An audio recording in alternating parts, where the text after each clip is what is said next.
Hi guys! For today's video, i-share ko lang sa inyo itong mga alagang kambing ni Cassie and Ate Alex. Ayan, ito guys, bagong panganak lang to guys, nung isang araw pa lang.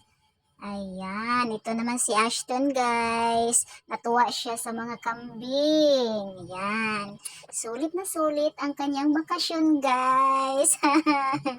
Ayan, gusto niya daw mag-alaga ng kambing. Oh, kita nyo guys. At ito pa. Aba, may nangunguha ng niyog doon. Huli ka, pero di kulong. At ayan, ito naman si Tito Django. Nagpapakain din ng kanyang mga alagang kambing. Ayan, ganito lang kasimple yung buhay sa bukid guys, or sa probinsya. Ayan guys, kuha sila ng niyog. Kakain daw sila. Ayan, ganyan guys, magbalat ng niyog. Iwan ko ba kung marunong ba ang taong to.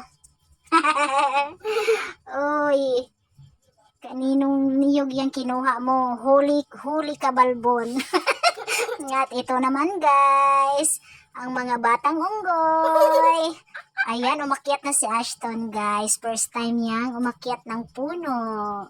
Ito yung gusto niya dito sa probinsya. Ayan, kasi nga guys, nakakapaglaro siya dito. Ayan, tsaka presko ang hangin. Ayan, tuwang-tuwa pang mga unggoy.